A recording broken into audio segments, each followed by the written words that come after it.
سب سے اسکیری بات یہ ہے کہ اس میں یہ نہیں کہا گیا کہ پس تباہی ہے ان لوگوں کے لیے جو نمازیں نہیں پڑھتے، تاکہ ہم لوگ آرام سے شکر کریں ادا کہ اللہ سبحانہ تعالیٰ ہم تو نمازیں پڑھتے ہیں، ہماری تو بچت نہیں۔ اس میں یہ نہیں کہا گیا کہ ان لوگوں کے لیے تباہی ہے جو نمازیں نہیں پڑھتے، تباہی ہے ان لوگوں کے لیے جو نمازیں پڑھتے ہیں، مصلین ہیں جو ساہون۔ اچھا پہلے ہم مصلی کو دیکھتے ہیں بہت ڈیٹیل میں انشاءاللہ، پھر ہم ساہون کی طرف آتے ہیں۔ مصلین صلا سے نکلا ہے، صاد لام یا، باب تفعیل کا صیغہ ہے مصلین۔ اور صلین کا کیا مطلب ہے، مصلین یا صلا کا کیا مطلب ہے؟ قرآن پاک میں صلا کے لیے آیا ہے کہ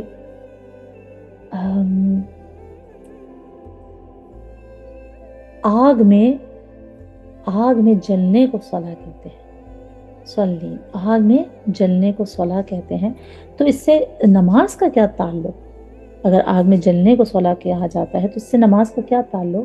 آپ اس کو اس طرح دیکھ لیں کہ اگر ہم میں نے بہت ڈیٹیل میں آپ کو پچھلی صورت میں بھی بتایا، تھوڑا سا اور ڈیٹیل بتا دیتی ہوں کہ اگر ہم پچھلے زمانے میں اگر ایک سٹک ہوتی تھی اور بہت سٹرونگ سٹک ہوتی تھی اور وہ بینڈ نہیں ہوتی تھی، بینڈبل نہیں ہوتی، تو اس کو آگ میں روسٹ کر کے جس طرح ہم لوگ باربیکیو نہیں بناتے تو وہ سافٹ ہونے شروع ہو جاتی تھی، وہ بینڈ ہونے شروع ہو جاتی تھی۔ تو صلاح کو بھی اسی سے لیا جاتا ہے کہ جو نماز میں بینڈ ہونا سیکھے، سافٹ ہونا سیکھے، یا پھر ہمبل ہونا سیکھے، اس کو مصلین کہتے ہیں، صلاح کہتے ہیں۔ اور اسی طرح بھی اگر جو یہاں پہ بینڈ نہیں ہوگا تو پھر وہ خدا نخواستہ دوزخ کی آگ میں جلے گا اور بینڈ ہوگا۔ اسی طرح جب کوئی جانور بچہ دینے کے قابل ہوتا تھا اور جب وہ پریگننٹ ہوتا تھا، جیسے ہی was about to give birth, اس کی ہڈیاں سافٹ ہو جاتی تھی، تو اس کو مصلی کہتے تھے، اس کو ہڈیوں کو سافٹ کر دینے کو۔ تو اس سے پتہ چلتا ہے کہ نماز ہم کو کتنا سافٹنس سکھاتی ہے، ہم سافٹ ہو جائیں۔ تو ایسی نمازیوں کے لیے ہلاکت ہے۔ کیسے نمازیوں کے لیے ہلاکت ہے؟ الذین هم عن صلاتهم، جو اپنی نمازوں سے غافل ہیں، جو اپنی نمازوں میں غافل نہیں ہیں، جو اپنی نمازوں سے غافل ہیں۔ ساہون، سین ہا واو، اس کو کہتے ہیں بے خبر۔ یہ سجدہ سہو جب ہم کہتے ہیں کہ ہم بھول گئے، تو بے خبر بھولنے کو، ایسی غلطی جو غفلت کی وجہ سے سرزد ہوئی ہو، اس کو سہون کہتے ہیں۔ اور یہ ساہون سے نکلا ہے، اسم فاعل کا صیغہ ہے، جو غافل ہے، غفلت کرنے والا ایک مرد ساہون، اور ساہون بہت سارے غفلت کرنے والے مرد، یہ اسم فاعل کا صیغہ ہے۔ اچھا مزے کی بات یہ ہے کہ جہاں جہاں قرآن میں نماز ادا کرنے کی تعریف کی گئی ہے یا اس کی ترغیب دی گئی ہے، وہاں اسے لفظ اقامت سے کے ساتھ ذکر کیا گیا ہے، یعنی کہ والمقیمون الصلاۃ، کہ نماز پڑھتے ہیں، وَأَقِیمُوا الصَّلَاةَ، نماز ادا کرتے ہیں، وَأَقَامُوا الصَّلَاةَ، نماز پڑھتے ہیں۔ محض جو مصلین صرف آتا ہے نا، وہ منافقین کے متعلق آتا ہے، سبحان اللہ۔ جہاں جہاں نماز ادا کرنے کے لیے ورڈ آئے گا، وہ مقیمین آئے گا، اقیمو آئے گا، اقامہ آئے گا، مگر جہاں پہ مصلی صرف آئے گا، اس نماز پڑھتے، وہ ایسی نماز ہے جس سے غفلت برتی جائے۔ تو ہمیں کیا اس سے پتا چلا کہ نماز قائم کرنا از ناٹ نماز پڑھنا۔ نماز قائم کرنے میں بہت ساری چیزیں آ جاتی ہیں۔ جہاں جہاں قرآن میں نماز ادا کرنے کا ذکر آیا ہے، وہاں وہاں اس کو قائم کرنے کا ذکر ہے، یعنی کہ والمقیمون الصلاۃ واقیموا الصلاۃ واقاموا الصلاۃ۔ جہاں جہاں مصلین صرف آیا ہے، وہ صرف منافقین کے لیے آیا ہے جو نماز کو پڑھتے ہیں۔ تو قائم کرنا پہلے دیکھتے ہیں کہ نماز کو قائم کرنے کا مطلب کیا ہے۔ قائم ایکچولی قیام، اس کا مطلب ہوتا ہے کسی چیز کی حفاظت اور نگہبانی کرنا، کسی کام کا پختہ ارادہ کر لینا، مضبوطی سے اس پہ ڈٹے کھڑے رہنا، سبحان اللہ۔ تو یقیمون الصلاۃ جب آیا ہے، اس کا مطلب ہے کہ اس پہ بہت ساری چیزیں آ جاتی ہیں۔ ہم موٹی موٹی 10 چیزیں سے پڑھ لیتے ہیں۔ سب سے پہلے نماز پر کامل ایمان رکھنا کہ میں جو بھی کر رہا ہوں اللہ سبحانہ تعالیٰ کے لیے کر رہا ہوں، میں جو نماز پڑھ رہا ہوں وہ اللہ کی عبادت ہے، اللہ سے ملاقات ہے۔ نمبر 2، وقت کی پابندی کرنا، نماز کو وقت پر ادا کرنا، جیسا کہ حدیث ہے کہ رسول اللہ صلی اللہ علیہ وسلم سے حضرت عبداللہ بن مسعود نے فرمایا کہ کون سا عمل اللہ کے نزدیک سب سے زیادہ افضل ہے؟ آپ صلی اللہ علیہ وسلم نے فرمایا اول وقت پر نماز کی ادائیگی، الصلاۃ لوقتہا۔ حضرت عائشہ رضی اللہ تعالیٰ عنہ فرماتی ہیں میں نے اپنی زندگی میں رسول اللہ کے سوائے 2 مرتبہ کہ کبھی نماز اول وقت کے بعد پڑھتے نہیں دیکھا۔ اور اسی طرح کسی نے حضرت عائشہ رضی اللہ تعالیٰ عنہ سے سوال کیا کہ رسول اللہ صلی اللہ علیہ وسلم گھر میں کیا کرتے تھے؟ حضرت عائشہ فرماتی ہیں رسول اللہ گھر میں ہوتے تو گھر والوں کی خدمت میں لگے رہتے، لیکن جیسے ہی نماز کا وقت ہوتا تھا وہ ہم سے ایسے الگ ہو جاتے جیسے ہمیں جانتے ہی نہیں۔ تو نماز کو وقت پر ادا کرنا بہت زیادہ ضروری ہے۔ اور پھر ہم آگے دیکھیں گے کہ منافق اور مومن کی نماز میں فرق کیا ہے۔ نمبر 3، نماز کی جگہ کا پاک ہونا، آپ کے جسم کا پاک ہونا، لباس جو آپ نے پہنا ہوا اس کا پاک ہونا۔ کوشش کریں کہ ہم لوگ نماز ایسی جگہ پہ نہ پڑھیں جہاں ڈسٹریکشنز ہوں، جہاں پہ ٹی وی چل رہا ہو، لوگ باتیں کر رہے ہیں، ہم عموماً انہی کے درمیان نمازیں پڑھتے ہیں۔ اور پھر آپ یقین کریں کہ نماز ختم کرتے ہیں ہم ان کا جواب بھی دے دیتے ہیں کہ نہیں ایسا نہیں تھا ایسا تھا، اس کا مطلب ہے ہماری نماز میں خشوع اور خضوع نہیں ہے۔ نمبر 4، قبلہ رخ ہو کر نماز پڑھیں، چلتی گاڑی میں نماز نہیں پڑھنی چاہیے۔ ٹرین اور جہاز وہ ہو تو چلو اس کی ڈفرنٹ بات ہے، اس میں بھی ہمیں کوشش ضرور کرنا چاہیے کہ قبلہ رخ ہو کر نماز پڑھیں، کیونکہ حضور صلی اللہ علیہ وسلم نے ہمیشہ فرض نماز اپنے جانور پر سے اتر کے اور قبلہ رخ ہو کے نماز پڑھی، تو ہمیں بھی کوشش یہ کرنی چاہیے کہ ہم قبلہ رخ ہو کر نماز پڑھیں۔ نمبر 5، نماز کے پورے ارکان یعنی پوری سنتیں، واجبات، تکبیرات، رکوع، قیام سب کریں، کوئی اس میں سے ہم لوگ کچھ چیز چھوڑ نہ جائیں۔ اور اسی طرح نمبر 6، اس کو خشوع اور خضوع کے ساتھ نماز، فوکس اور کانسنٹریشن کے ساتھ ہم نماز پڑھیں۔ اور فوکس اور کانسنٹریشن کیسے آئے گی؟ جب ہم نماز کی سمجھ بوجھ رکھیں گے کہ نماز میں ہم کیا پڑھ رہے ہیں۔ اطمینان کے ساتھ نماز پڑھنا، کیونکہ حضور صلی اللہ علیہ وسلم نے فرمایا رکوع کرو یہاں تک کہ اطمینان سے رکوع کرو۔ حضرت ابو قتادہ رضی اللہ تعالیٰ عنہ سے روایت ہے کہ نبی کریم صلی اللہ علیہ وسلم نے فرمایا سب سے برا چور وہ ہے جو اپنی نماز کی چوری کرتا ہے۔ تو صحابہ نے عرض کیا یا رسول اللہ کوئی شخص اپنی نماز کی چوری کیسے کرتا ہے؟ فرمایا اس کے رکوع اور سجود پورے نہیں کرتا۔ اور دوسری حدیث میں فرمایا وہ رکوع اور سجدوں میں اپنی کمر سیدھی نہیں کرتا۔ تو اس سے یہ پتہ چلا کہ ہمیں اطمینان سے اپنی نماز کو ادا کرنا چاہیے، اور یہ قیام کرنے میں آتا ہے۔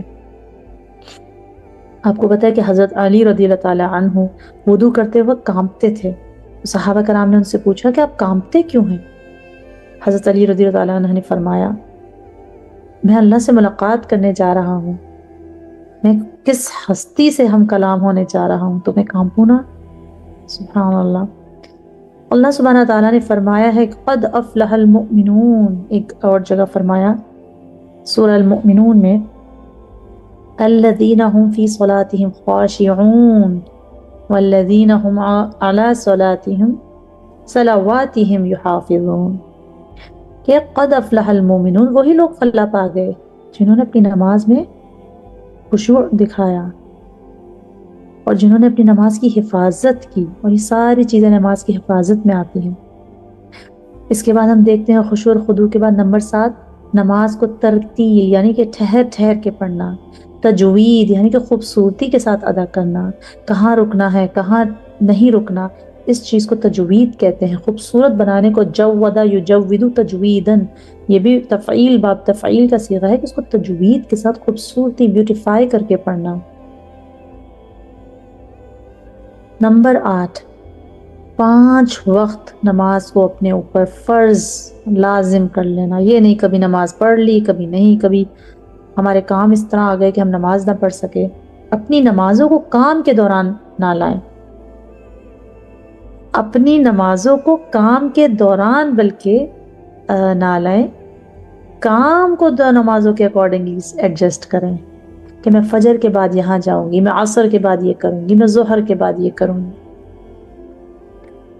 نمبر 9، مردوں کے لیے جو نماز ہے اس کو باجماعت نماز پڑھنا آپ کو پتہ ہے 27 گنا زیادہ ثواب ملتا ہے، تو اس کو اپنے پر فرض کریں، مردوں کے لیے ایٹ لیسٹ باجماعت نماز ہونی چاہیے۔ نمبر 10 جو سب سے امپورٹنٹ ہے، وہ نماز کے بعد نماز کو قائم کریں۔ کیا مطلب؟ کہ نماز ہماری ایک تربیت ہے، ہاؤ ٹو لیو لائف۔ جو نماز کے اول وقت میں پابند ہو جائے گا وہ دنیاوی کاموں میں بھی پنکچوئل ہو جائے گا۔ جو نماز میں صفائی ستھرائی کا خیال رکھے گا وہ نارمل زندگی میں بھی صاف ستھرا رہنے کا عادی ہوگا، کیونکہ 5 وقت ہمیں اگر صاف ستھرا رہنا ہے، ہم سے اسمیل نہ آئے، ہمارے کپڑے گندے نہ ہو، ہماری جگہ پاک ہو۔ اسی طرح جو 5 وقت کا نمازی ہوگا یعنی فجر اور عشاء بھی وقت پہ پڑے گا تو وہ تو automatically early to bed early to rise, جو آج کل ہمارے ڈاکٹرز بھی کہتے ہیں اور سائنس بھی یہی کہتی ہے کہ early to bed early to rise health کے لیے بہت بینیفیشل ہے۔ اسی طرح جو صف بنانے کا قائل ہوگا وہ نارمل زندگی میں بھی بہت اپنی صفوں کا قائل ہوگا، پارکنگ کرتے وقت اپنی گاڑی کو بالکل صحیح صف میں کھڑا کرے گا، چیزوں کو صف میں رکھنے کی عادت ہوگی، بکھری بھی نہیں ہوں گی چیزیں۔ تو الحمدللہ یہ نماز ہمارے لیے بہت بہت بہت زیادہ فائدہ مند ہے ہماری تربیت کے لیے لائف میں۔ آپ کو پتہ ہے کہ کہتے ہیں کہ جس کی نماز عصر چھوٹ گئی، جان بوجھ کے جس نے چھوڑی، اس کا سارا مال و اس طرح ہے کہ جس طرح سارا مال اور اہل و عیال لٹ گیا۔ اور ایک حدیث میں آتا ہے جس سے مفہوم ہے کہ اگر لوگوں کو فجر اور عشاء کی نماز کی اہمیت و فضیلت پتہ چل جائے تو وہ رینگتے ہوئے مسجد کی طرف جائیں۔ اور یہ چیز آپ کو پتہ ہے کہ نماز کو تو مسلمان جنگ کے میدان میں بھی نہیں چھوڑ سکتے، بیٹل فیلڈ میں بھی اللہ سبحانہ تعالیٰ نے قرآن کی آیتیں صلاۃ الخوف نازل کی ہیں کہ ہم بیٹل فیلڈ میں بھی نماز نہیں چھوڑتے، ہم جنگ کے دوران بھی مسلمان نماز نہیں چھوڑ سکتا۔ تو ہمیں اپنے اوپر یہ لازم کر لینا چاہیے اور ہمیں اپنے بچوں کو بھی بتانا چاہیے کہ نماز ایک مسلمان کو ایک کافر سے ڈسٹنگوش کرتی ہے۔ اب اگر آپ دیکھیں کہ اس میں لکھا ہے الذین هم عن صلاتهم ساہون، تو لوگ یہ پوچھ سکتے ہیں کہ نماز میں اگر ہم سے کوئی بھول چوک ہو گئی تو ہمارے پر بھی یہی وعید ہے کہ ہمارے لیے بہت خرابی ہے؟ تو نہیں، اس کا جواب یہ ہے کہ نماز پڑھتے کچھ بھول جانا شریعت میں نفاق تو درکنار گناہ بھی نہیں ہے، کوئی گناہ نہیں۔ اگر آپ بھول جاتے ہیں کوئی عیب نہیں، خود نبی کریم صلی اللہ علیہ وسلم بھی کسی وقت نماز میں بھول لاحق ہو جاتی تھی ان کو، اور حضور صلی اللہ علیہ وسلم نے اسی تلافی کے لیے سجدہ سہو کا بھی طریقہ مقرر فرمایا۔ مگر اگر آپ دیکھیں کہ عربی گرامر کے حساب سے اس میں لکھا ہے عن صلاتہم ساہون، اس میں یہ نہیں لکھا فی صلاتہم ساہون۔ اگر فی ہوتا تو اس کا مطلب اگر نماز میں بھول چوک ہو جائے فی ان تو بہت خرابی ہے، مگر اس میں لکھا ہے نماز سے بھول چوک، نماز سے غافل۔ عن ہوتا ہے سے، کیا مطلب اس کے اندر کیا فرق ہے؟ اس کا مطلب ہے نماز پڑھی تو پڑھی ورنہ نہ پڑھی، کبھی پڑھ لی کبھی نہیں پڑھی، کبھی وقت پہ پڑھی کبھی ٹالتے رہے، جب بالکل وقت ختم ہو گیا تو 4 ٹھونگے مار لی۔ اچھا نماز پڑھ بھی رہے ہیں تو بے دلی کے ساتھ اور ایسے کہ جس طرح کوئی مصیبت ان پر طاری ہو جائے، کپڑوں سے کھیلنا، جمائیاں لینا، اللہ کا تو نام ہی بیچ میں نہ لینا، مطلب اللہ کا صرف زبانی نام لینا، دل سے اللہ کو یاد ہی نہ کرنا، پوری نماز میں یہ احساس ہی نہ ہونا کہ وہ نماز پڑھ رہے ہیں۔ سبحان اللہ، انہوں نے پڑھا کیا ہے؟